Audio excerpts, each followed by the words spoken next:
and welcome to SpyHards podcast, boys and girls. As you guys know, we're the podcast that goes deep undercover into spy movies to decipher which films make the knock list. But remember, this information is strictly for your ears only. I'm Agent Scott. Oh, shiitake mushrooms, and I'm Cam the provocateur. Anyway, sorry about that, guys. So, you may have had a hit there of what we're doing this week, but Cam, enlighten us. We are tackling 2001's Spy Kids. We are launching a new franchise. We've got 4 of these to tackle, but this week we're starting with the first entry, as I said, released in 2001. I have a lot to say about this film when it comes to previous experience. Okay. For once, which is actually quite nice. But so what I'll do the letterboxd.com synopsis and we'll come back to it. This is grab your pillows, kids. It might just be nap time when it comes to this letterboxd.com synopsis. Spy Kids. Real spies, only smaller. Carmen and Junie think their parents are boring. Little do they know that in their day, Gregorio and Ingrid Cortez were the top secret agents for their respective countries. They gave up that life to raise their children. Now, the disappearances of several of their old colleagues forces the Cortez's return from retirement. But what they didn't count on was Carmen and Junie joining the family business. This was clearly not written by someone who's written children's storybooks. It's like one word per page, and then just lots of pictures. Yeah, like keep it simple. Okay, fair enough. Yeah, I mean that sums up the movie. Although it's weird, you and I have tackled some movies that were very complicated. Bridge of Spies, for example, not that labyrinthine in their description as this movie on Letterboxd. No, I think Funeral in Berlin was quite short on its description as well. Yeah, if I remember correctly, and that's probably one of the more in-depth films I think we've ever covered, or at least it's stumped to me. Little Drummer Girl was fairly complex. I guess further down the road we'll have stuff like Tinker Tailor Soldier Spy. We'll have to track those in comparison to these Spy Kids write-up. This is when my second watch always comes in handy, especially with these really labyrinthian, as you say, films. This is our first kids film that we're tackling after so many episodes now, a year and a bit so far, and it's actually quite interesting. It's taken us this long to get to the sort of family-friendly stories. Wait, what? I thought Little Drummer Girl was a children's story. That scene when she goes out in the desert and learns to become a G.I. Jane, that's a real rollicking time for you and the kids. Yeah, it's weird. I guess, I mean, you can make the argument for something like Men in Black. Men in Black 2, that franchise is fairly family friendly. But yeah, we haven't done an all-out kids movie. And we have a whole bunch on our list to tackle in the future. Gems like the Boss Baby movies or Cars 2. There's a few out there, Spies in Disguise. But I don't know why. But yeah, it's taken us a while to get to one.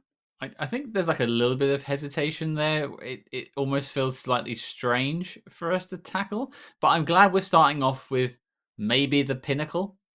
Maybe?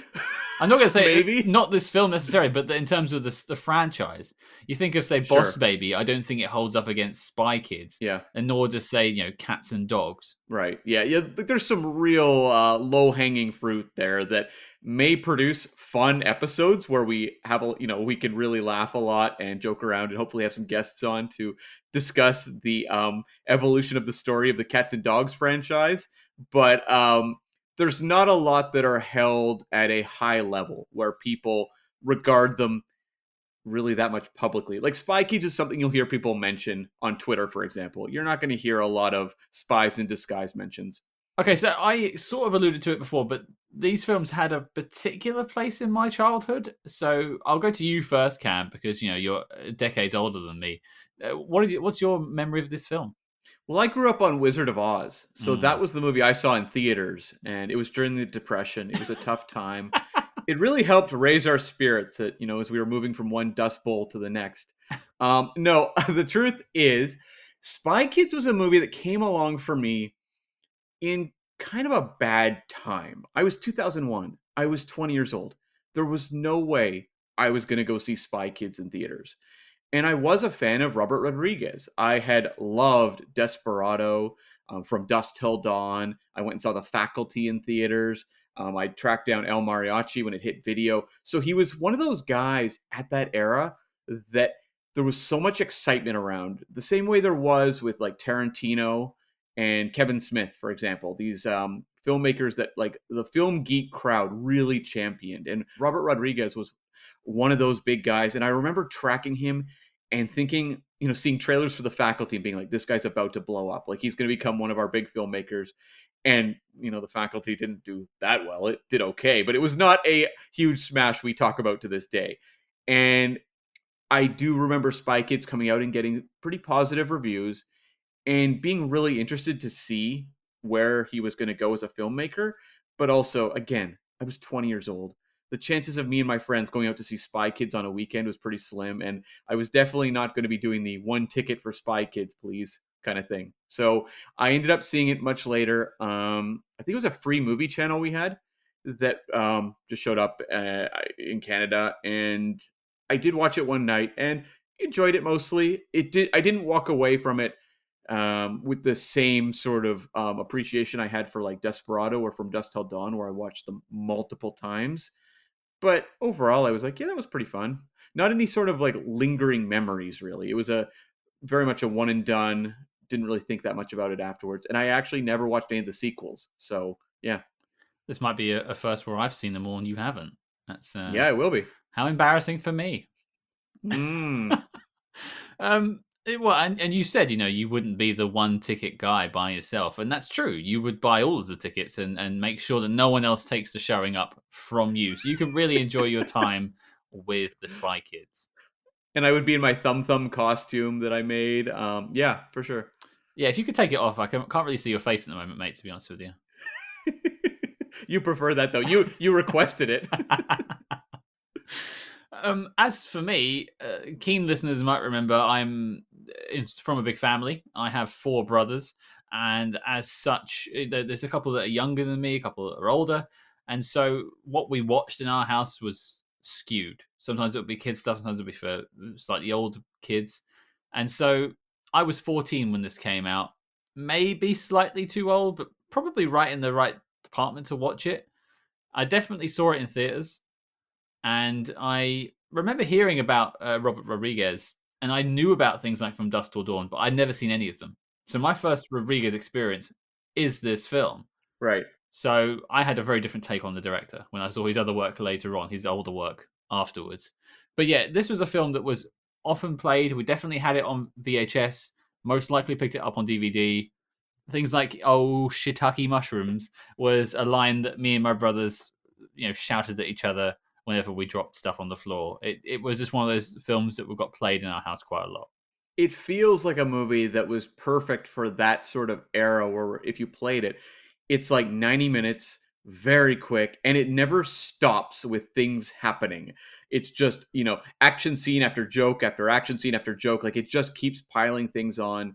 It has high energy. I can understand how it's a movie that, especially to a young viewer, they would throw it on all the time. And my parents were awful, so they would just put films on and just leave us to it, basically. Yeah, that sounds like the story of a lot of children's lives. Yeah, I love you, Mum and Dad. I'm just taking the Mickey. Not that they're listening, but yeah. So I kind of want to get into how this guy made these films, because I know now that he made From Dusk Till Dawn, Desperado, and they're very different films to this. Yeah. So Robert Rodriguez is a director that I think. I'm curious how people see him now, but as I said at the time, he was incredibly exciting. He was someone who was very much a rising talent. He was based out of Texas, but his family descends from Mexico. And he brought a real sense of originality and style to movies that we hadn't seen, especially from the independent world. His first film was El Mariachi, which would later be kind of remade as Desperado. And it was this incredibly stylish action film shot on a shoestring budget. He'd scraped together, something like $10,000 or something to make this movie, and it got a lot of attention at the film festivals and launched his career.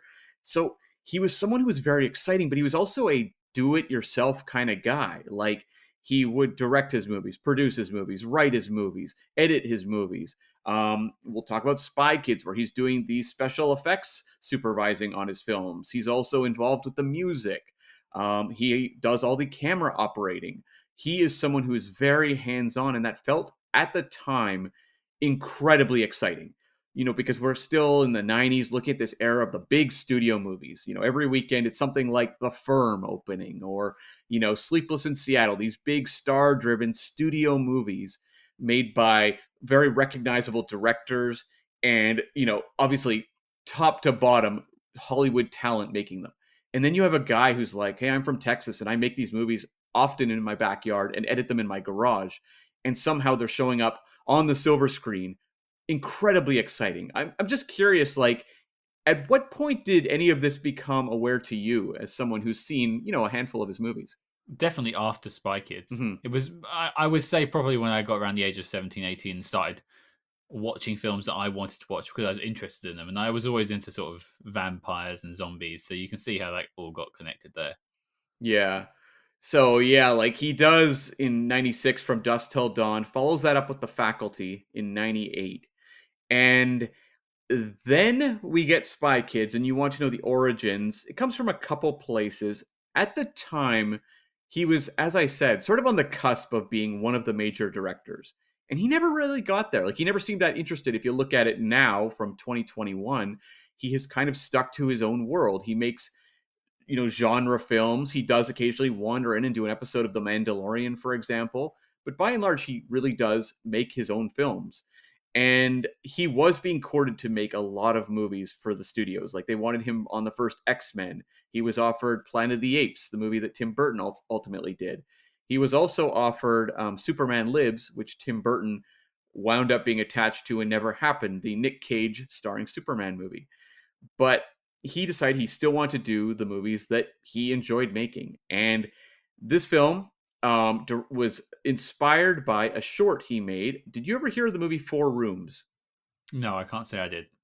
Okay, Four Rooms was a 1995 anthology film that featured four segments. It was set during New Year's Eve in a hotel, and Tim Roth is sort of a bumbling bellboy character who wanders between each of these rooms with eccentric, characters staying in each room. So the segments were directed by Alexander Rockwell, Allison Anders, Robert Rodriguez, and Quentin Tarantino. And there was a lot of buzz around this movie because it was coming out in the wake of Pulp Fiction and would feature a segment directed by Tarantino. And the fact that this movie seems somewhat unfamiliar to you does not shock me at all because it was a real disappointment. Oh, okay. But you've got, I mean, the only director that I recognize is Tarantino. I don't know about the other two. Obviously, Rodriguez we know from this film. But what had he done by this point? Was this his, where was the connection there? Had he done like Dusk Till Dawn before doing this? He had not Dust Till Dawn, but he would have done El Mariachi, and I'm not sure where that falls in the timeline with Desperado. He's probably attached or at least starting on Desperado around the time he does Four Rooms. Okay. So, yeah, I mean, Allison Anders and Alexander Rockwell, I think, still direct things, but they aren't prominent at all. At the time, they were coming out of the indie movement, so it was kind of like, let's put together four really interesting indie directors. And the Tarantino segment is definitely worth checking out. But the best one of the group is the one done by Rodriguez called The Misbehaviors. And it's about a couple played by Antonio Banderas and Tamlin Tomita who have to go out for the night and leave their terror kids with bellboy Tim Roth. And it's just chaos and these two kids pulling pranks and getting involved in a murder and all this sort of stuff. Like, it's really high concept craziness with two kids doing pratfalls and all sorts of wackiness. And there was a sequence where the whole family's dressed up and the two kids are wearing tuxedos. And Rodriguez says he thought to himself, wow, those kids look like little James Bonds. And that was sort of the germ of the idea for Spy Kids.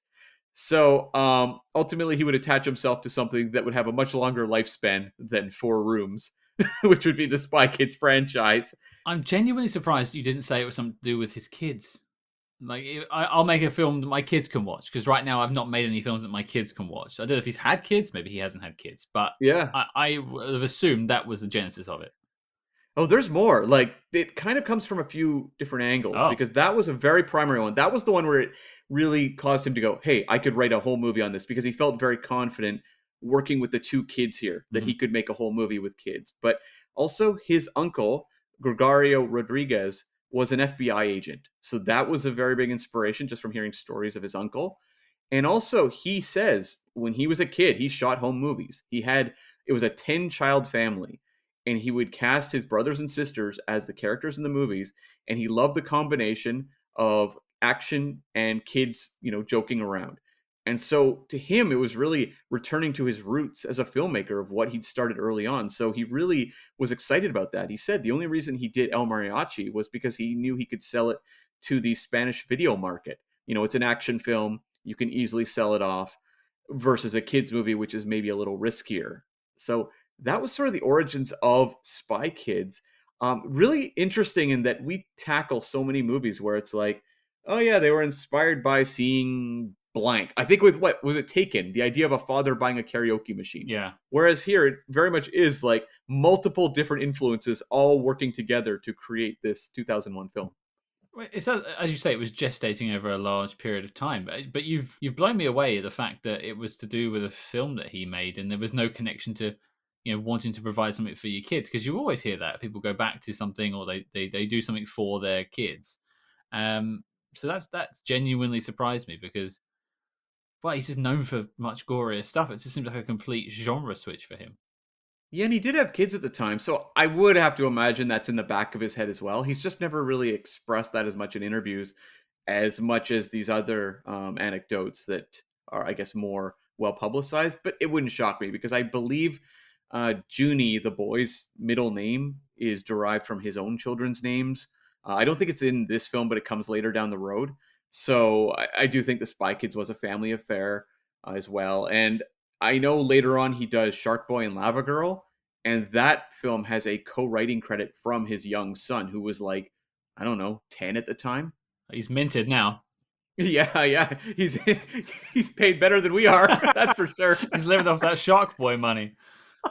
I wish I had Shark Boy money. I got nothing. So Rodriguez was a guy who liked to make his movies cheap. And he said he looked at the budgets for movies like Inspector Gadget or 102 Dalmatians and was just like, why? Why do these movies cost so much money? So he decided he could do this one for $36 million. And he said, step number one, he did not hire a special effects supervisor. He was just going to learn how to do it all himself. This was his first real foray into CG. So I've known a lot of people that are self-employed, and a lot of the times they'll do two jobs on like a set or in a project to try and get two revenue streams from the same job. Mm-hmm. So usually when I hear someone say that, it's like he wants two payments, but it just sounds like he's just trying to just save as much money as he can. So it's not even for that. He's actually adding more work to his plate, and directing is not an easy thing to do. I think it is just like it's probably a certain aspect of creative control. He gets to make the Mm. stories he wants to make and have them look as he wants them to look. But also, because he shoots things low budget, there wouldn't be a lot of pressure coming down on top of him. If it's kind of like, I do everything on this movie, I'm sure the studio is just like, okay, I guess just keep doing what you're doing.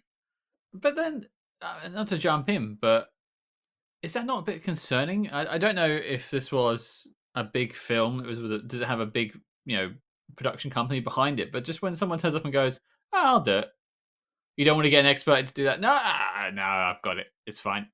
Don't worry about it. I'm sure the grosses, though, from like Desperado and from Dust Till Dawn, they weren't huge hits, but they were profitable. And the takeaway was, okay, he knows what he's doing. Go nuts. Yeah, at directing, not at special effects. Well, but he did more on that. He's also camera operator. He's editing those Oh, films. He's doing the music for them. He's producing them. He's writing them.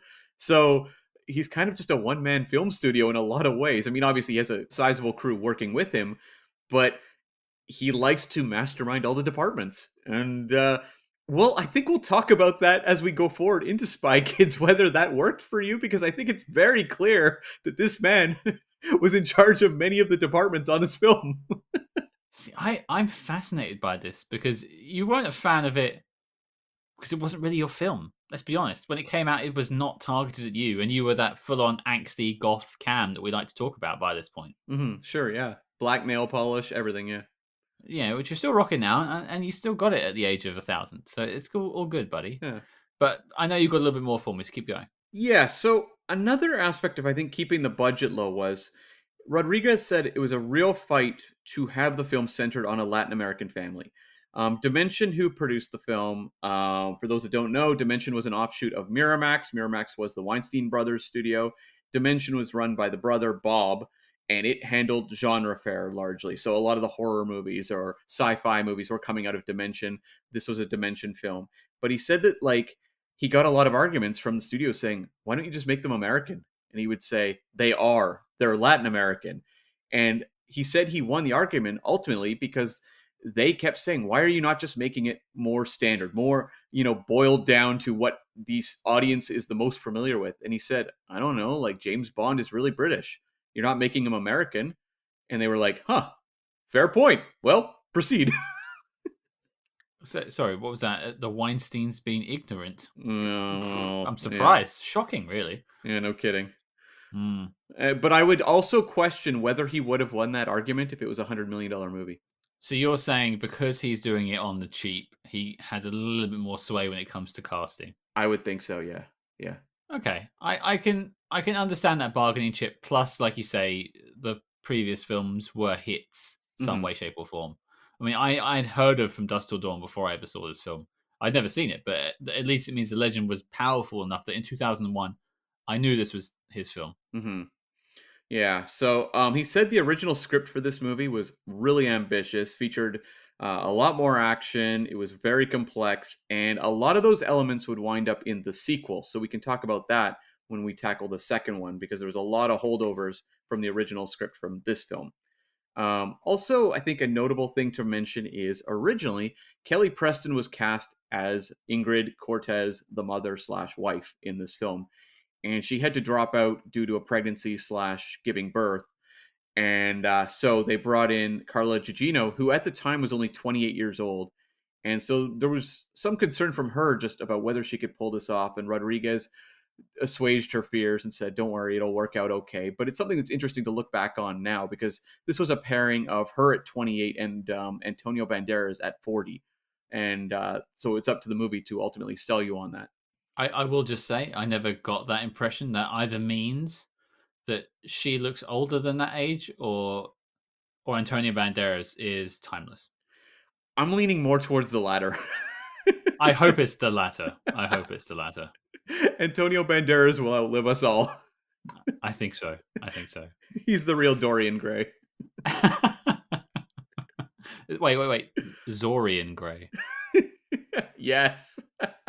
That's pretty bad. I'm sorry about No, that. no, that's amazing. We're sticking with it. So as I said, the budget was 36 million. Domestically, it did 112.7, international 35.2 for a worldwide total of 147.9 million dollars.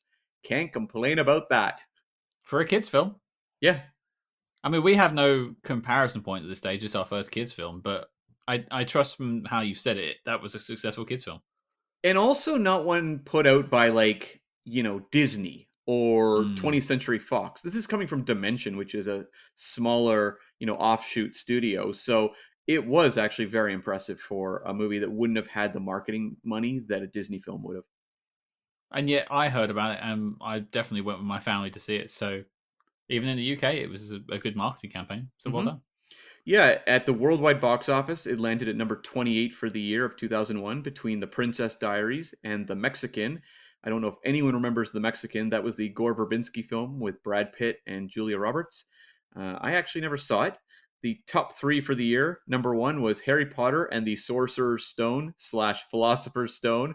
I was about to correct you there. I was about to correct you. Scott, you and I go for Philosopher's Stone. That's how it's known in Canada as well as the UK.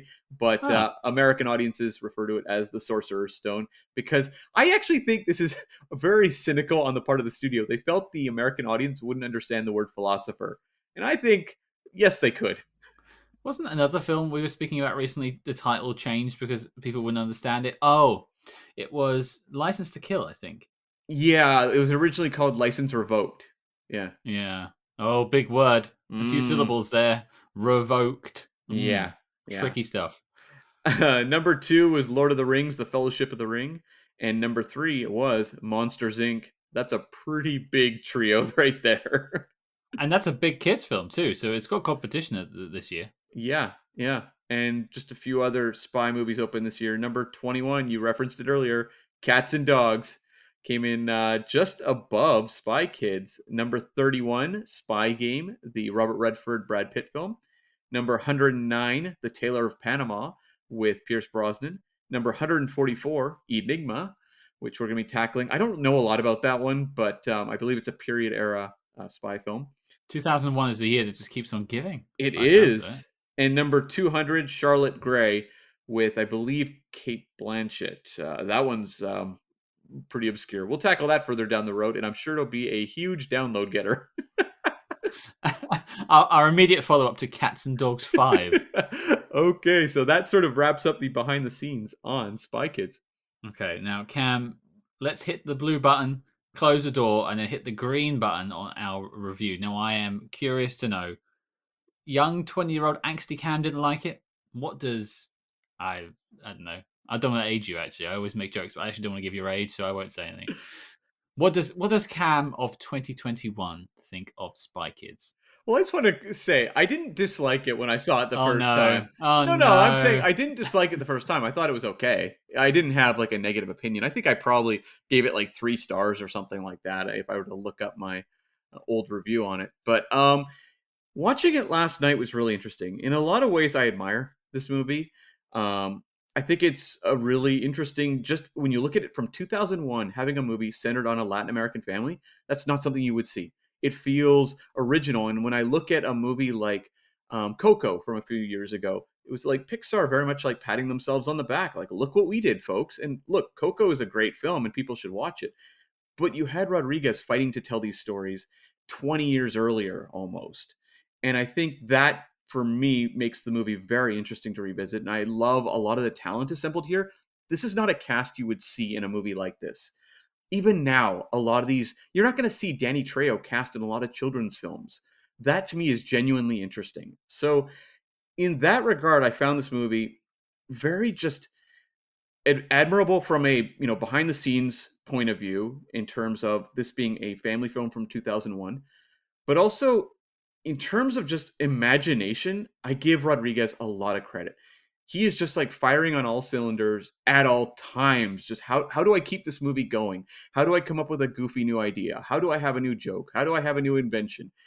It doesn't ever feel lazy or like it's just resting on its laurels being like, a lot of kids movies just full on suck. They come up with a very like thin premise and are like, whatever, kids will watch anything. This at least feels like a filmmaker who knows he has to work to win over children for the duration. Now, on the flip side, I struggled a little more with it this time because I think for me, one thing that this movie does that doesn't work for me as much as an adult is when it comes to family entertainment. I think a lot of the great films that fall under this umbrella work for both kids and adults.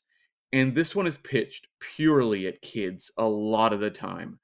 And I found some of the just hijinks, I could, give or take with a lot of it.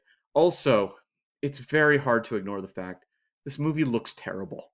Like, the CG in it is unbelievably bad. And that really does factor into a lot of the effect sequences, and it made me genuinely kind of feel bad for the movie in a way that I wish that this was a movie that I could imagine 20 years from now, kids revisiting, especially young kids watching this and being inspired by it. But I just think it looks so unbelievably dated with its CG that it's going to be very hard, I think, to get young people to watch this movie. And I just genuinely think that's sad. That's not even like coming from a standpoint of like, I don't like this movie because it looks bad, just in terms of like, it's really unfortunate, I think. That is not what I thought you'd come out with. Oh, okay. I'm genuinely I don't know, you kind of throw me off my game a little bit now. Okay. What were you expecting? I had a feeling you would have watched this around the time it came out. It's just what you did. You always went to films, and if you were old enough, you went. And I had a feeling young Cam wouldn't have been a fan. So we're pretty much on track so far.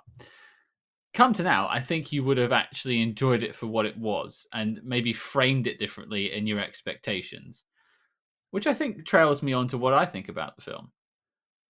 I've watched this twice, and I also watched this a couple of months ago when we did our Spy versus Spy on the live stream that we did. So I've actually watched this about 3 times this year. So I don't mind this film, and I watched it a lot as a kid. And I will preface, I have a lot of nostalgia attached to this film. I have watched it many times. I can quote sequences. I like it. That hasn't gone away. Mm-hmm.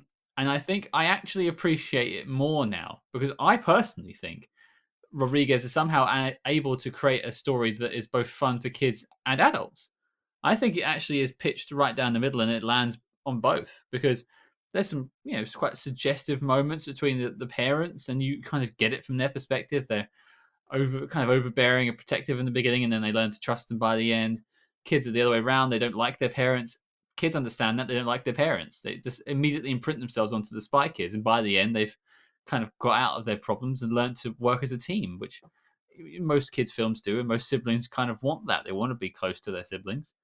And it's also funny. It's also punchy. It's 90 minutes. I do not look at my watch when I'm watching this film. It flies by for me. And one thing I'll say as well, we're a spy movie podcast. It has a reverence for the genre. Yeah. I don't think it ever pokes fun at the fact that it's a spy film. It's never making jokes about James Bond or, there's no like shaken, not stirred, ha ha ha, like a Johnny English would go for instance. It's about spies. It doesn't take the Mickey out of spies. And it never really takes the Mickey out of the audience either. It's always jokes that the characters are dealing with. I could keep, lauding this film. Ultimately, I think it's a really good kids film because it works straight down the middle. Much like something like Monsters Inc. came out the same year. Kids and adults can watch that film and both be entertained in the cinema and not want to claw their eyes out. And I think Spy Kids works exactly the same way. I think for me, the difference is though, like, first off, I want to agree, like, this movie is very sincere. It's never mocking its characters. I think it's fully on board and it has the spirit of like a 12-year-old making a movie. Like Rodriguez very much tapped into that inner child and that sense of sort of the gee whiz bang kind of action sequence and goofiness. Like I like that the movie really owns the fact that, there's like bubblegum weapons and things that are really goofy, silly string, things like that. The imagination's there. So I fully credit the movie's imagination. I just find like it's a lot of it feels just like a lot of juvenile humor in a way that I just don't really find that much humor in. And when you compare it to like Monsters Inc. from this year, like Monsters Inc. is a movie that I think has held up far better as just an overall film. I think it has a lot more to say. I think it's more interesting. This movie is just, it's very comic booky, which is to its credit. I think it delivers that. I just don't find it as involving as an adult. I think I might have stumbled on maybe one of the things that's tripping you more than it's tripping me. And you've mentioned this before and you've put your hands up to it. You're not a comedy guy. I'm very picky about comedy. Yeah. Sure. Well, see, you're even picky about me saying you're not a comedy guy. So I'm joyless. You're quite picky. I am joyless. Yeah. No soul. No soul. And so I think maybe that's something to do with it. Maybe there's just a joyfulness to it that it maybe just doesn't, fill you full of happiness and joy. I don't know. I don't know really what I'm supposed to say with this, but I just think it's like a great film. I don't know why. I just like it. I could watch it over and over again. I just could. So you don't have any issue with the fact that like pretty much every action sequence looks terrible? I will grant you that the CG looks bad. Not a problem. I won't even try and defend it. There's every action scene is held back by awkward looking thumb men or jetpacks that look like they've just been hand drawn on the screen. It ain't great. But then I look at media from this time, and that's a problem all over the place. We talk Die Another Day comes out like a year later. What are you talking about? That's perfect. Well, or Men in Black 2 as well. Yeah. Sure, all around the same time period. And I don't think I'm going to levy the CG against a film, apart from maybe like a minor tick against it. Okay, it's held back by the restrictions of the time and perhaps the restrictions of its director. Sure. Yeah, I mean, it's obviously someone who's coming in learning special effects versus having a real grasp on how they work. So I can give them points for the learning. But do you think like this is a movie that like 20 years from now will be watchable to children? To children, yes, 100%. Maybe not adults. I think people like me and you would sit there and go, "Oh, did you see that Mm, jetpack?"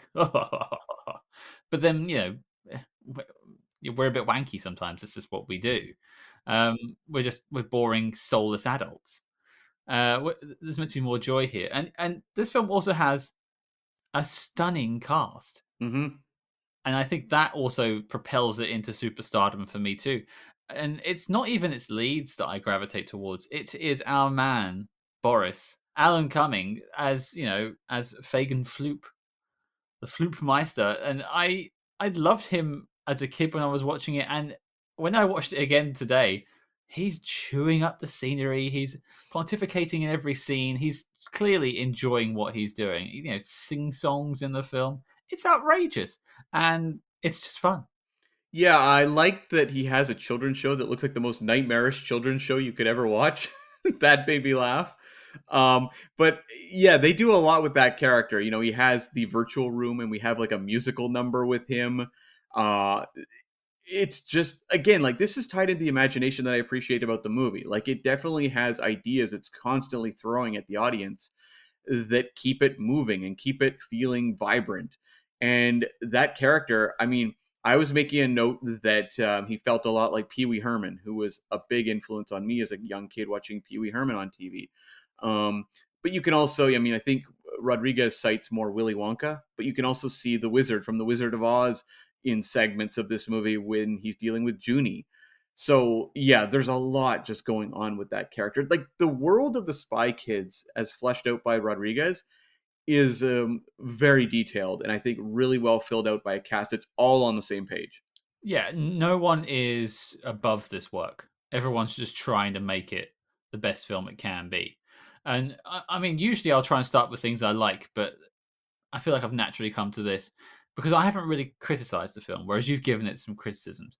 The one thing that probably doesn't work for me, apart from the CG, is kind of its villains. Yeah. I use the plural on that one because at the beginning you're meant to think it's Floop, and then Tony Shalhoub is also a villain, also Teri Hatcher, Robert Patrick. I'm probably missing someone. At least four villains there, and Floop is your main villain, I suppose. But then he becomes a good guy by the end, and he actually appears in one of the later films, if my memory serves.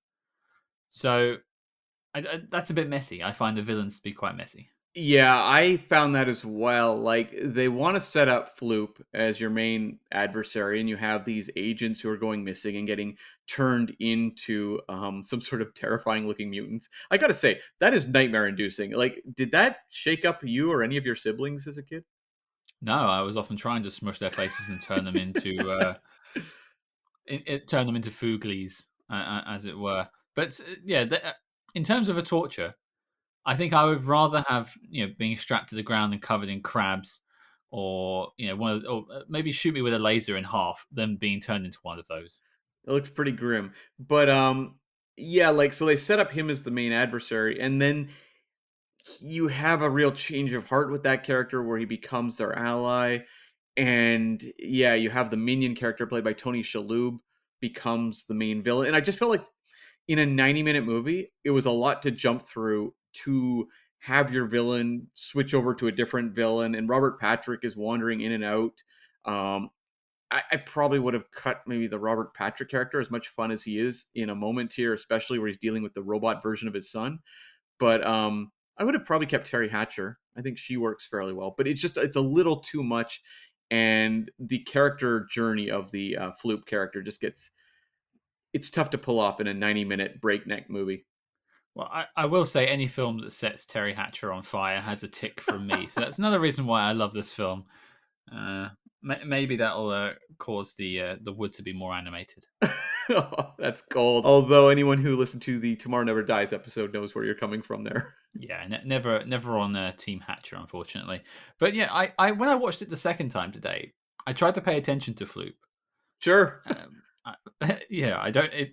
This isn't a spy movie you're supposed to be digging into, but I was digging into it, and it does kind of leave breadcrumbs about him being kind of regretful about what he's doing and unsure. And he's kind of. It feels like he's being manipulated by the Minion character and the Robert Patricks of the world. But not to say he's not being bad. He is still a villain in the film, but it's not like the change comes out of nowhere. Hmm. I think it's at least maybe not earned, but it's signposted. Yeah. It's very quick, and I feel like it's dealing with it very much on a kid movie level. Mm. Whereas I find this is where me as like the adult viewer kind of gets a little frustrated. It's the wrong word, but it just feels very quick to me. Like it's not the sort of thing that is overly satisfying, I suppose. I wonder if this film's and the love I have for it is just tied into nostalgia. Well, that's impossible for me to say, but I do think, like, for example, if you were having me review The Mask, the Jim Carrey film today, a lot of that would be derived from having watched that movie like 85 times as a kid. So it does factor in. I try to divorce myself as much as I can from nostalgia. I will totally admit issues with, say, the Ninja Turtles film, the original. Um, but they do hold a place in our hearts, movies like this.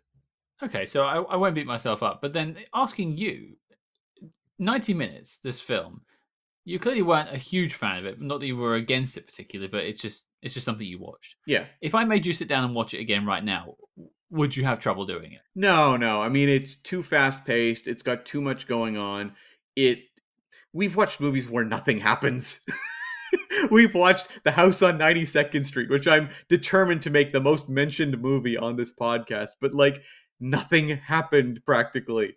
So this is a movie where, again, like I'm not complaining about the movie in terms of its imagination. Like I think that keeps it going. That's what makes it feel fast paced and energetic. Is that Robert Rodriguez? I mean, he says that script was like even bigger originally, and you could feel a guy who had so many ideas that to call them down to what we have here, he still had a ton, and he's just hurling them left, right, and center. It's almost like maybe an adult viewer, and again, for kids, this probably works 100% for kids who are watching it. But as an adult, it's a sort of thing where you go, "Oh, I would have liked to have seen a little more about that. I would have liked to have known a little more about Cheech Marin." Like it very much speeds through all the relationships. You have a scene where the kids sit down with Danny Trejo for dinner, and it's like over in like 5 seconds or something. Like it's very quick. It's little sequences like that I would have liked to have seen a little more. It's to me what separates a movie like Spy Kids, which just wants to entertain. That's its pure goal, is just to keep you entertained for 90 minutes, from something like, like, I don't know, E.T. or something, which is very interested in delving into relationships and themes. This movie's not. It has the thematics of, a family coming together, but it's very much just like carry you through at a fast pace and just, keep you constantly distracted with new ideas and effects and all that sort of thing. See, I'm glad you mentioned that dinner scene because I did have a question for you. Oh, yeah. I mean, you're closer to Mexico than I am. Not I not wouldn't that call close, myself. but yeah. No, no, I know, but like, you're closer than I am.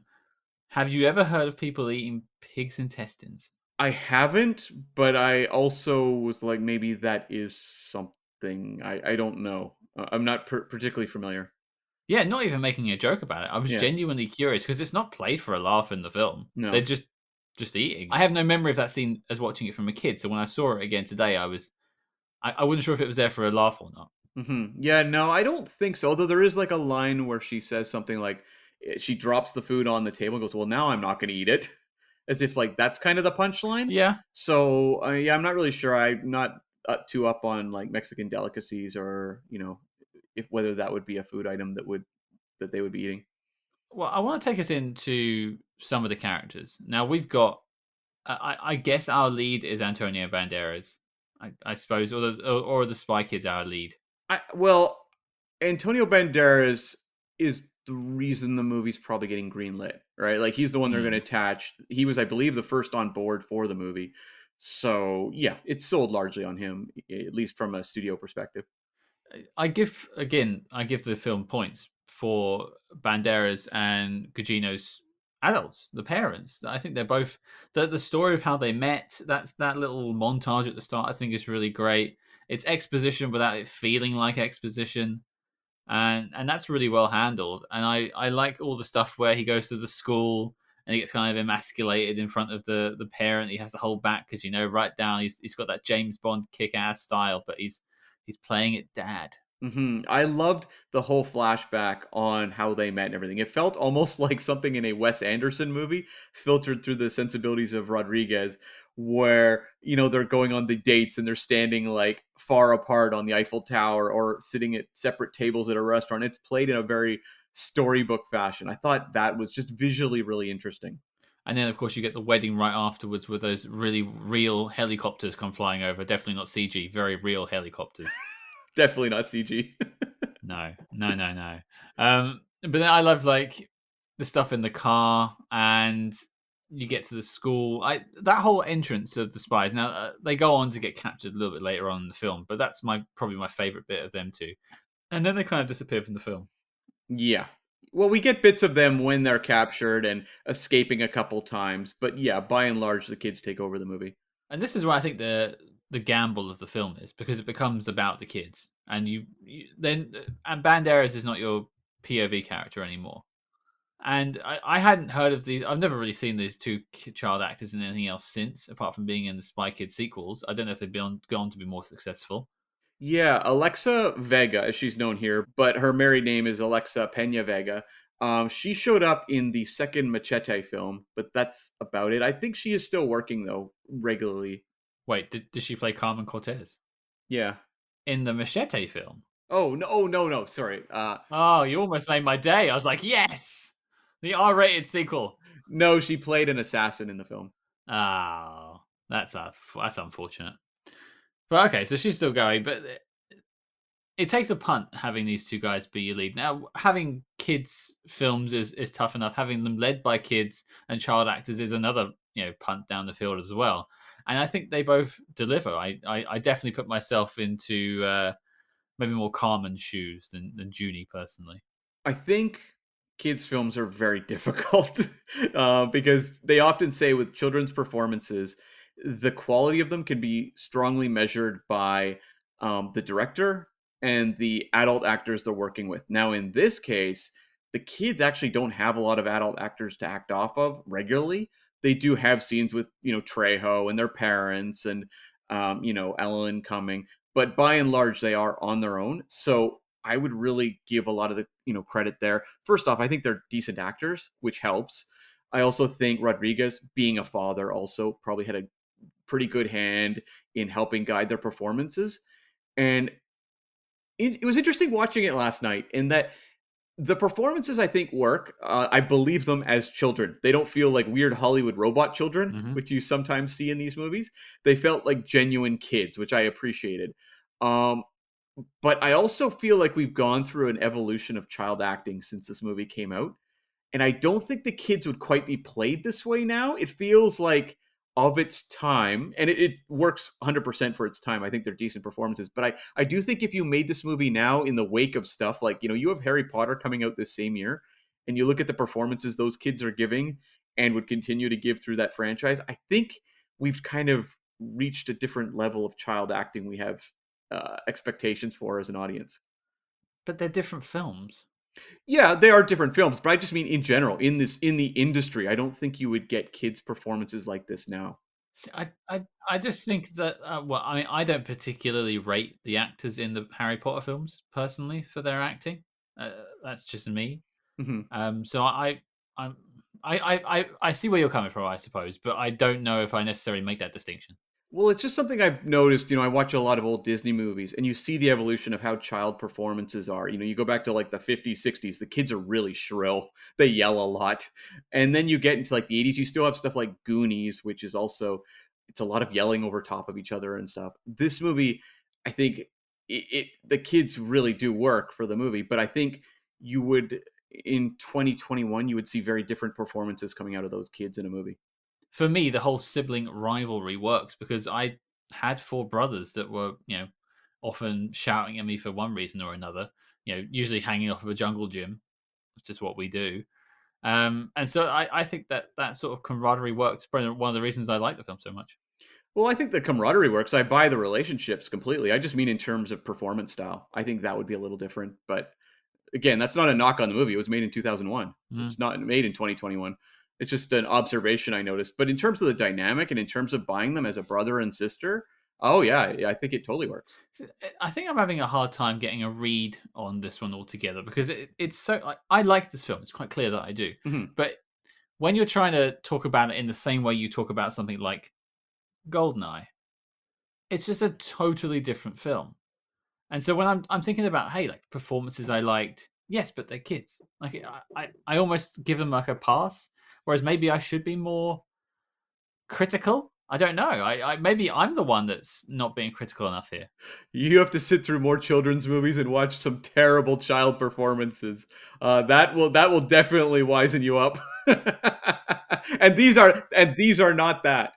Okay, I can't wait for Spy Kids 4 when we have different kids. Yeah, who knows, right? I haven't seen that movie, so maybe we'll be dealing with Mm. something very different. I think that the kids here are good. I think they both work as their individual characters and feel distinct. I could describe them, I could describe these characters over the course of writing a page, which is a credit to the writing as well as the performances. Like there's genuine characteristics, they have personality. I did have one question about Junie Mm. and personal experience. I have never seen this, but warts on the fingers. Yeah, I don't really know anything about that. No, like it apparently comes from sweaty hands, which just comes from nervousness. But I've never had kids walking around the school with bandages on their fingers. Well, I did have them on my feet when I was a kid, so I don't know. There's a factoid for the audience there. Everyone's got a really weird mental image now of you walking around with pink bandages on your feet. That's lovely. Yeah, Thanks for yeah, that. um, This review's taking a dive here. yeah. Let's pull up. It's probably when I'm like, I don't know, 8 or 9 years old or something. Okay, I feel like I can kind of let you off at that age. Hmm. But I suppose in sort of going off into maybe your critiques a bit more, and one of the things you said was about the CG, which I think we both agreed it's just stuck in the time and the restrictions of having someone doing everything on the film. Yeah. Otherwise, it would have been in production for another 2 years, and it just would have been awful. One thing that is a positive and a negative is its pace. Hmm. It barrels through, and it's only 90 minutes, which I love, but as you say, characters get discarded. Like I still don't know why Teri Hatcher's character turned on them. Yeah. Well, it's again like that's to me where it's that whole dividing line between kids movie and family film. It works on a kids movie level where it's just like they're pretending to be your friend, but they're actually evil. I feel like a more fleshed out, family oriented film would spend more time giving the adults a little more understanding as to the psychology of that character. I don't, Mm. I don't have a problem. Like the thing is, it's like Rodriguez wants to make a kids film, and he's following that sort of playbook for these characters. So I'm not going to knock him for doing that. I just have to take it at a very superficial level, which isn't as satisfying for me as a 40-year-old man watching Spy Kids. Hey, I'm 34. I watched it twice today, so we're both having trouble with our lives right now. Don't worry. Sure, but Like, No Time Today was premiered yesterday, and I'm sitting at home watching Spy Kids. What's up with that? but do you know what I mean? Like the expectations of like a family film versus like a kids movie, where like there very much is a difference. Like when I go in, I referenced it earlier, like Coco. Coco is like speaking often to me Mm. versus like Spy Kids is not. And it's right. And that's what Rodriguez wanted to do. He wanted to speak directly to kids. And the movie, obviously you look at the box office, kids responded to it very strongly, you yourself. But like to an adult, I don't know that it speaks as much to them. Maybe if you play the Fooglies to the adults Mm, backwards, that's how they understand the film. yeah. Yeah, that's it. Again, that was a clever touch. I like that. Yeah, that was fun. Yeah, that was cool. And this is a bit I wanted to touch on. Sort of, the plot is quick; it moves very fast, but I think the spy stuff is pretty good. And we don't often dig into the actual spy elements of a film because a lot of the time it's the whole film. Whereas this is kind of a family story and they're spies. Yeah. And I quite like the whole infiltration of the base and learning to become spies and meeting their uncle who makes gadgets. And as I mentioned earlier, it never takes the Mickey out of the genre it's in. I liked them being spies. I believe them as a family of spies by the end. Well, it's very clearly made by a filmmaker that loves James Bond stuff, like, and gets it. because Mm, you have a lot of homages. But we've talked about movies that pay tribute to Bond in very overt ways, like incredibly, where they're standing there being like Moore, Jonathan Moore, like that is very on the nose. Like, hey, we're doing a James Bond riff. This movie, Bond fans are going to pick up on it. Like there's some subtle things. Like there was the boat sequence that looks a lot like the boat sequence in From Russia with Love at one point, where they're being trailed by the ships, hmm and very subtle. Like it's not something that's like I feel like I'm in a James Bond movie kind of dialogue or something like that. It's just played, and you'll pick up on it or you won't. You look at the scene where they're sitting with Minion at the table, and it's very much like Doctor No, where he's wearing similar kind of wardrobe. But it's a filmmaker who may love these things and lets little bits of the influence seep into the movie and give it its energy. But he's not like, look at me, I'm doing James Bond. Hey, look over here. Here's a Goldfinger, homage that's really on the nose. He just kind of builds his own world and lets some of those elements seep in. I also don't think anyone would want to see James Bond's sister turning up and calling him Butterfingers. Good point. Good point. Yeah, is that Jane Bond? Yeah, sure. Sure. Um, Apart from that, like it's kind of hard to do a deep dive on a film like this because, as you said, it's very much surface level stuff. There isn't much of a backstory on these characters. Maybe they'll dig more into it in the follow up films and will flesh out these characters. But overall, I really loved them. I was worried going back into this. It'd be one of those films, and we've talked about this before when we're revisiting films from our childhood that just don't hold up. And for me, this was I viewed it differently. It wasn't maybe the laugh a minute it was as a kid, but I was still thoroughly enjoyed for the 3 hours I spent with it over the last 2 days. I mean, I'm genuinely fearful of revisiting the silent children's films that I watched as a young one. Isn't that just like on a projector against a wall? It just spins that circle It thing. was the Isn't old that? Nickelodeon. Yeah. I'm going to a talkie, ma. Talkies, that's my teenage years. Had you gone from like black and white to color at that point? Yeah, it was a terrifying era. Yeah, yeah. I remember the first time I ever saw a movie. It was when the train was pulling into the station, and we all thought the train was going to come right through the theater screen. Was that followed by the news? I think it was before the news broadcast. That was the first movie ever made, was the train pulling into the station. Okay. No, I thought that's what they used to do. It was that they play like a cartoon, the news, and then the film or something. Yeah, they did. Yeah, and they would often have a Yeah. second feature. Yeah. Okay. Okay. Well, I wanted to know who you would be in this film. Like it's because it's you and your sister. Okay. Are you like those two? Are you more of a Junie and your sister? Previous guest has been on the show. Is she more of a Carmen? That's tough to say. I'm the older one of the two of us, so the dynamic doesn't really work, I don't think. Um that is kind of tough to say because I would say in a lot of ways I'm more like the Junie just in terms of interests and everything. He's got all his action figures. He's obsessed with kind of the fantasy world of Floop. That's more me. Um Mm. but then like age-wise and that sort of dynamic.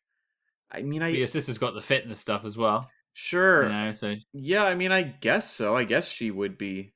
Yeah, the sister. Yeah, she's Carmen. the Carmen. Yeah, Okay. I wonder what she would say on this. Actually, I'd be interested to see what she thinks. Having spoken to your sister enough times, I have a feeling she'd want to say she's the one that's in charge.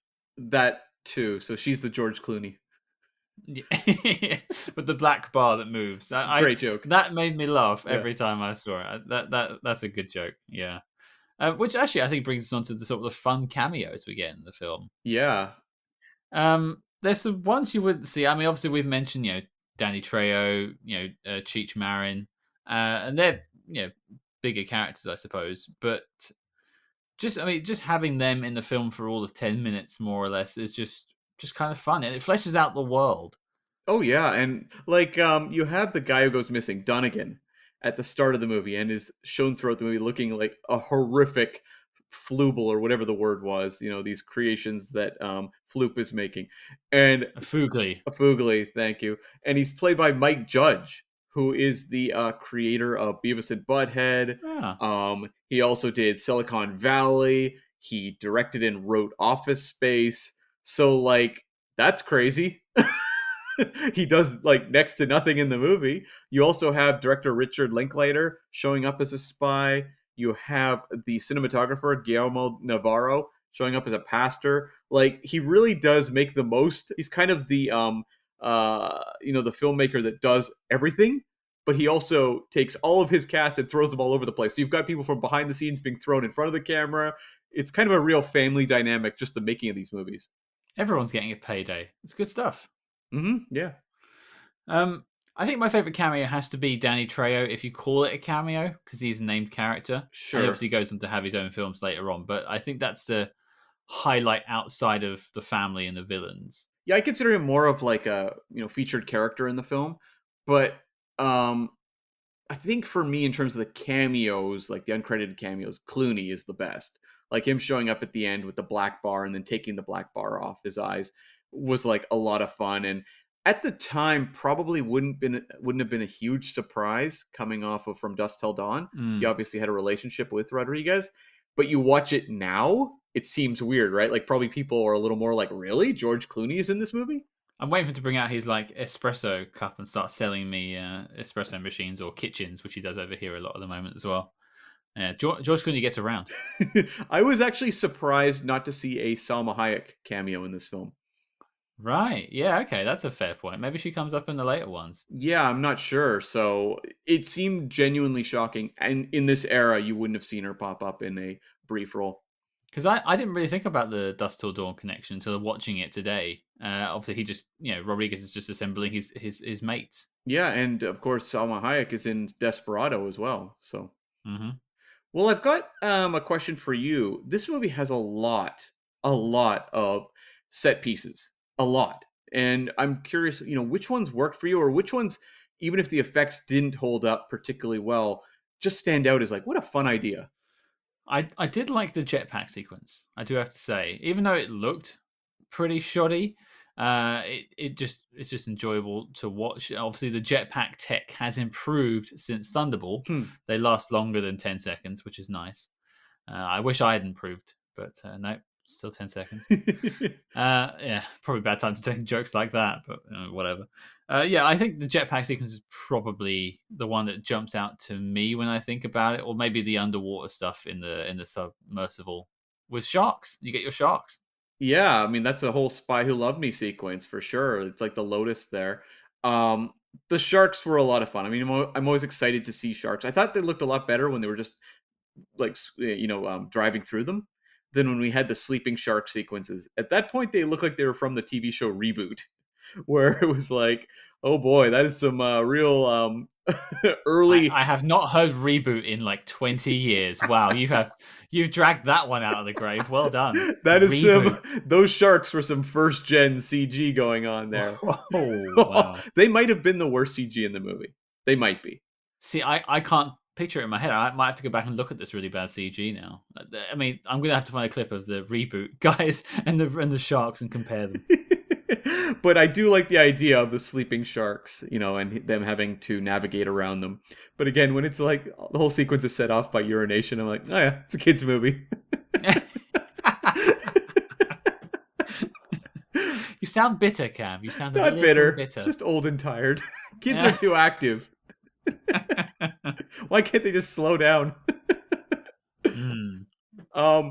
I enjoyed but was also confused by the floor that breaks away into like puzzle pieces, because you have it set up early where Antonio Banderas and Carla Gugino are going across it, and it looks like they're gonna fall through and then land on Hmm. basically plexiglass or something, Sure. and then it shows up later, and Carmen falls right through. I didn't get it. Yeah, I didn't get why it changed. I because for that to work, it's playing against you, the viewer. Hmm. Like that joke doesn't work on the kids because they both the parents and the kids will react like it's a hole on the floor. So it's only a joke for you, the watcher, and your expectation is that it's plexiglass. So then they fall through. Yeah, it didn't really land. I didn't understand. Yeah, that was confusing to me.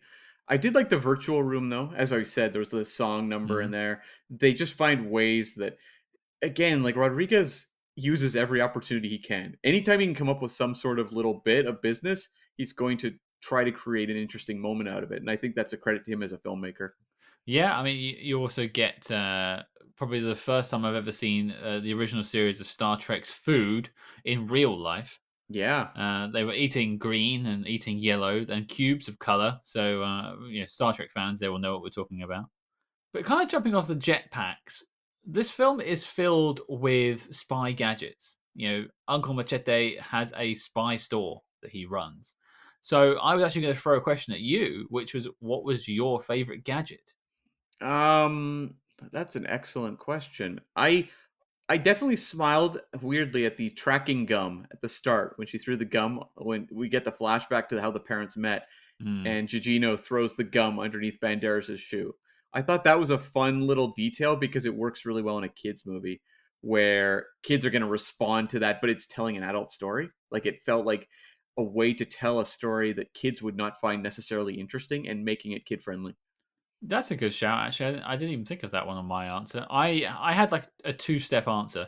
The first was whatever the machine was called that turned the people into the Fooglies, Mm. because that's just a cool invention. Horrifying, horrifying torture device. Up there with like the spinning blades from The World Is Not Enough. Like I do not want to end that way. It's pretty bad. And also, I just like the another chewing gum actually, which is the disabling chewing gum. I suppose it sort of freezes people. I thought that was quite fun. And also the world's tiniest camera, Hmm. which was also quite cool. I would love to know, how many of these ideas came from Rodriguez versus him just talking to his kids, telling stories to them at night, coming up with ideas there. There has to be there's probably a lot of moments that just kind of seeped into his subconscious just from telling stories to his kids or something.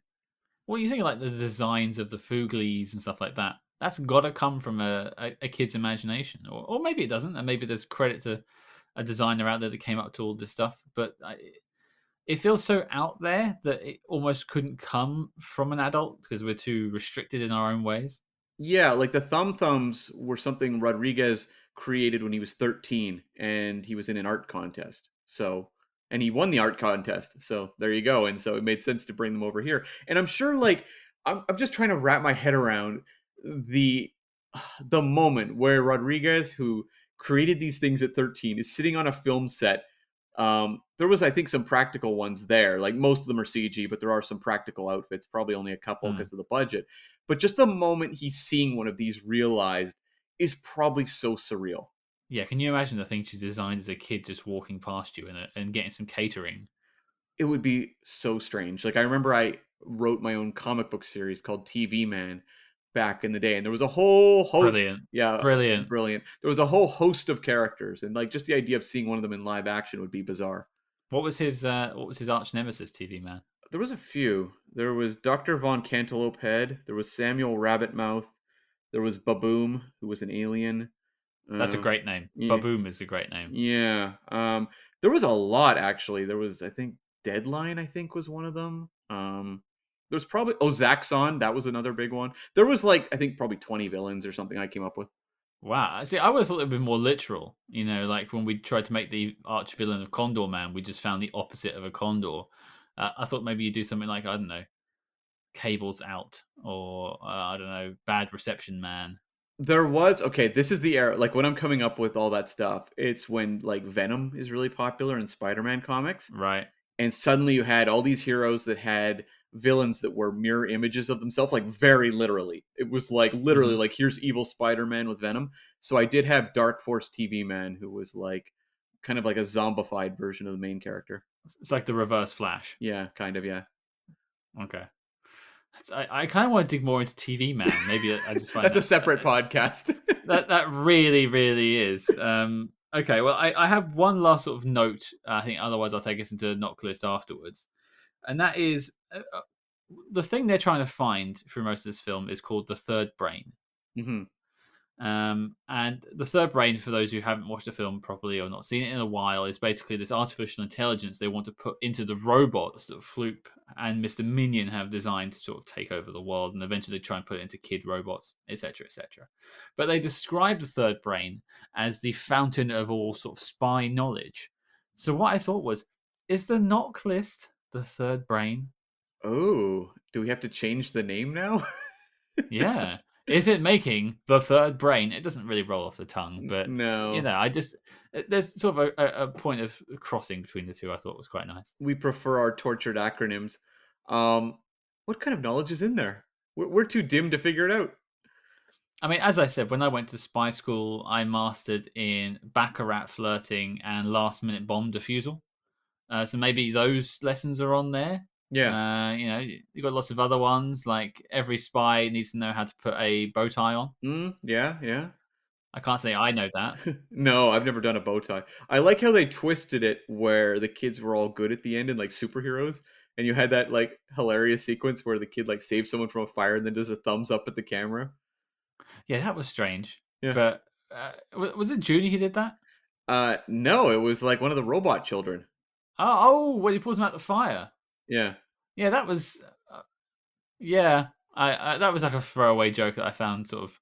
Seeing George Clooney turn up was kind of cool, but then like just having the kids as this superhero force of good around the world, you think, well, what's the point in having any more spies? You've got this Avengers style kids around the world saving everyone. Well, were you shocked? I mean, you'd seen it many times, so maybe not. But at least I was shocked when they introduced those robot kids and referred to them as spy kids. Whereas in my mind, it was always like the lead characters were the spy kids. No, I agree. That made me sort of jump as well. I was surprised they did that, but then we all know ultimately the Spy Kids are Carmen and Junie. Hmm. They're our Spy Kids, damn it. That's right.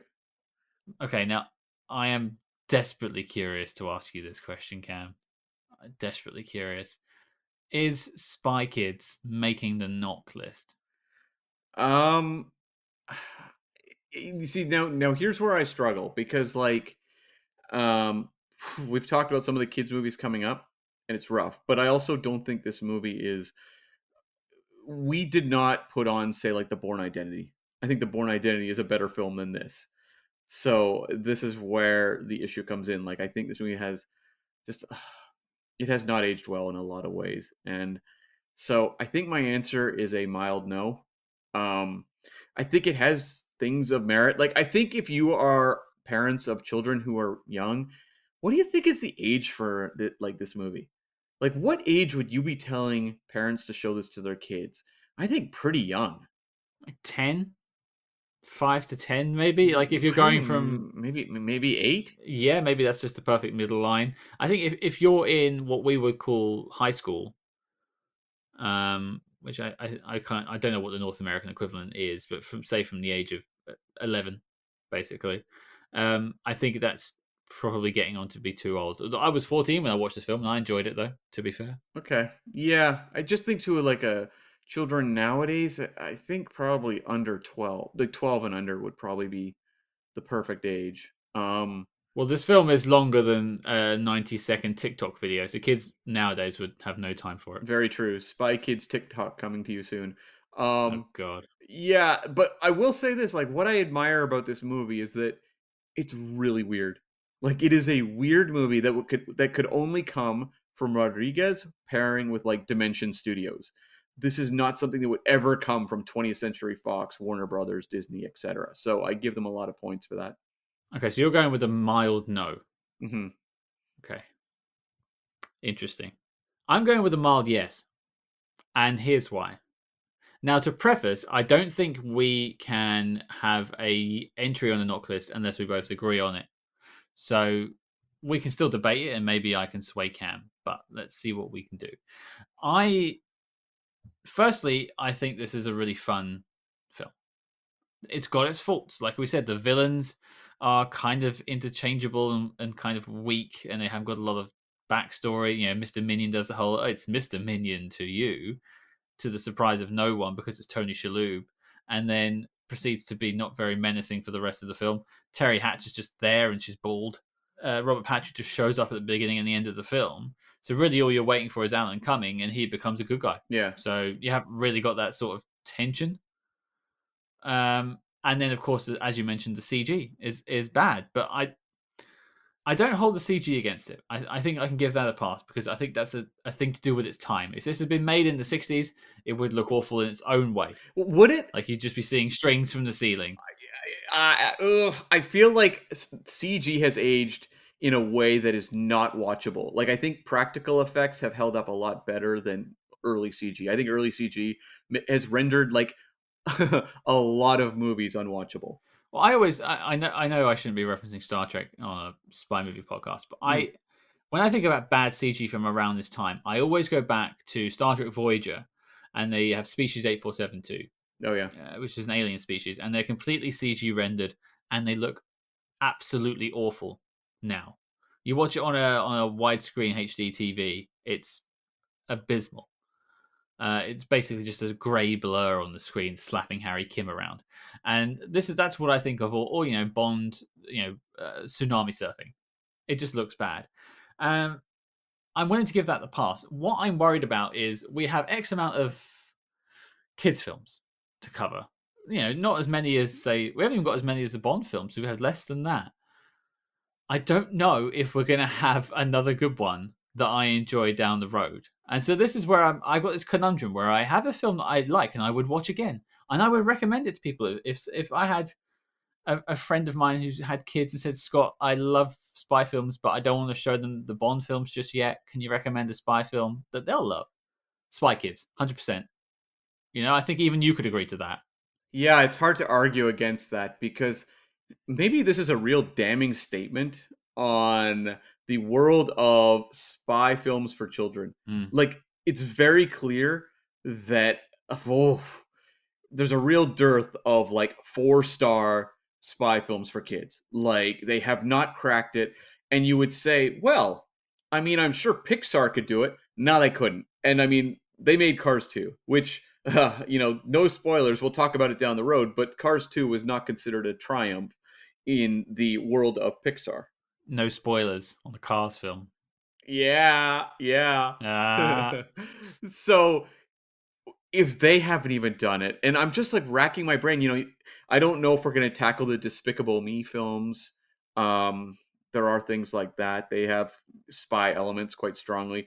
I don't know what to do with The Incredibles, to be honest with you. And that's maybe a conversation we'll have to have because they're so influenced by spy films. Mm. And I look at the original Incredibles, which does a lot of the things this movie does as well. I don't know what to do about The Incredibles, honestly.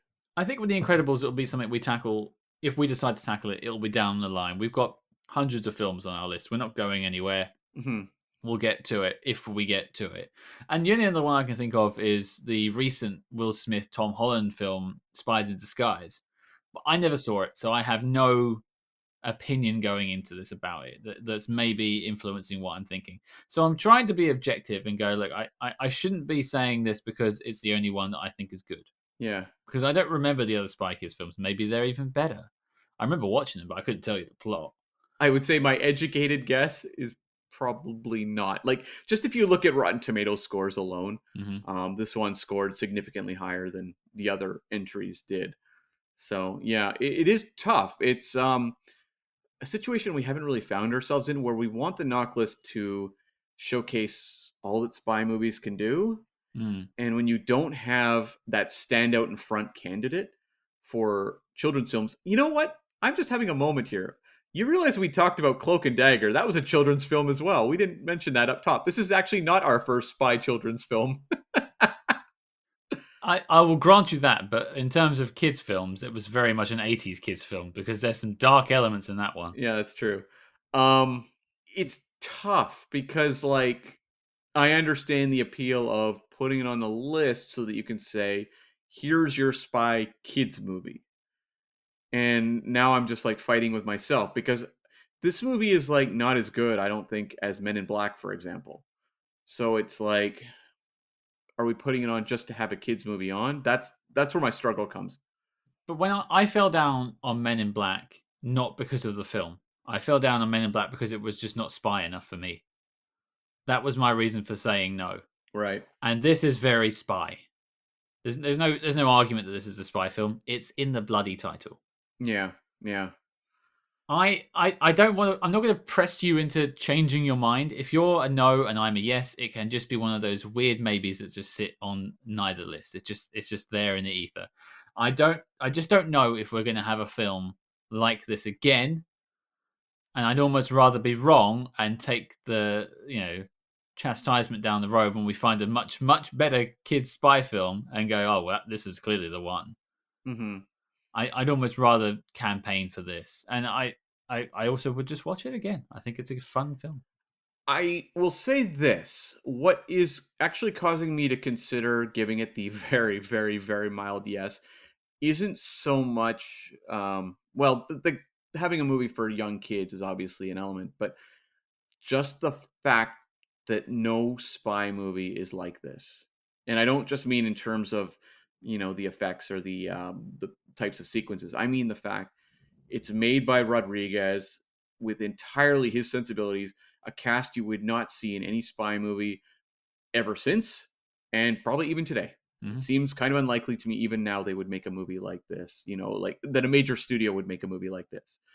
It feels like something that's daring in a way that it doesn't get the credit it deserves, and rightfully daring. There should be more movies like Spy Kids out there that embrace, a diverse cast, or are introducing families of different backgrounds and presenting it for a universal storytelling. Like, that is just something that we should be doing more of. Disney is doing a lot of it now, but they're like 20 years after this. Like, they do not deserve credit for it. I think I look at this movie and go, this movie deserves the credit.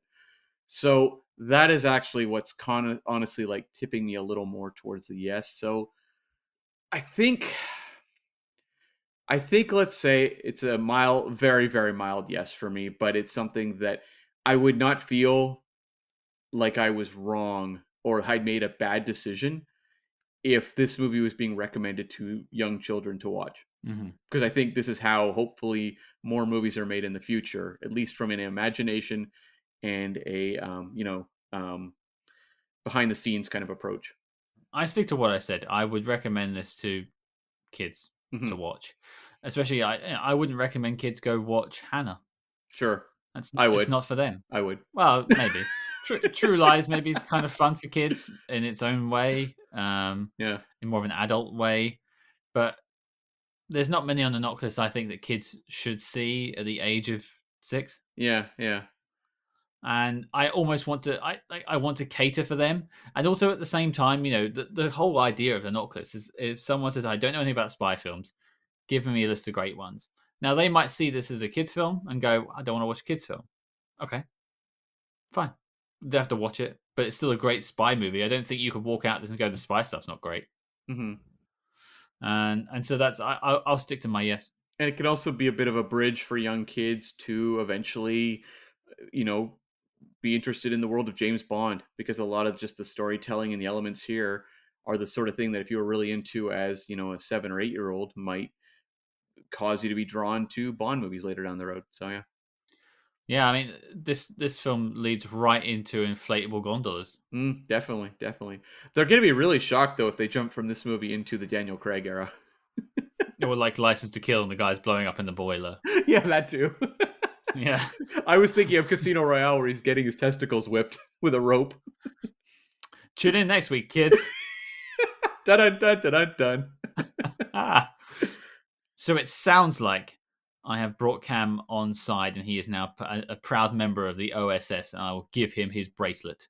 And so it looks like Spy Kids is making the knock list. Yes! I never thought I'd convince Cam. It's one of my only times I've actually convinced you, I think. No, you did for Our Man Flint as well.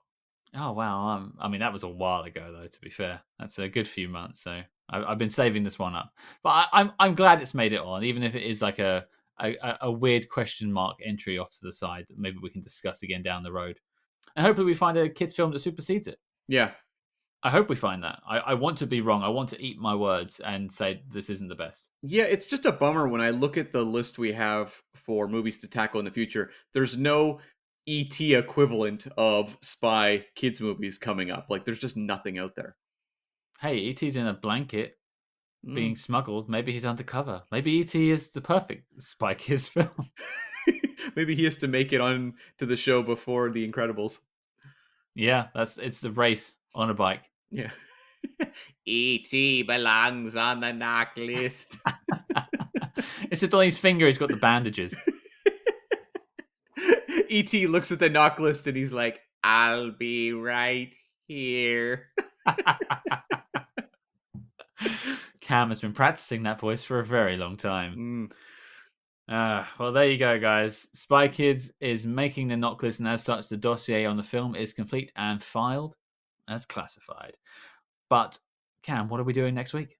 We are tackling 1965's Operation Crossbow, starring Sophia Loren, a movie that I don't know if people are familiar with, but it looks crazy. It's a World War II spy film, a lot of action. I've watched the trailer. That's about all I know, and I'm really excited to tackle it. I have two things to say. Firstly, it's probably our second World War II-esque one in the quite recent memory, so I'll be interested to see if it does something different. Yeah. And two, I hope it has a crossbow in it. It better. I'm getting vibes it's a little more in line with Where Eagles Dare than The Eagle Has Landed. Okay, more actiony than cerebral. Definitely. Okay, well, I loved Where Eagles Dare, so I hope Operation Crossbow hits the mark. We will find out. Well, there you go, folks. Your mission, should you choose to accept it, is to check out Operation Crossbow with Sophia Loren and join us next week. We are, of course, a proud member of Quite the Thing Media and Podbreed podcast networks, and you can find out more about them on their respective websites. And don't forget to follow us discreetly on social media at SpyHards. That's SpyHards on Facebook, Twitter, and Instagram. But until next week, listeners, whatever you do, believe in yourself, and your dreams will come true for you and you and you.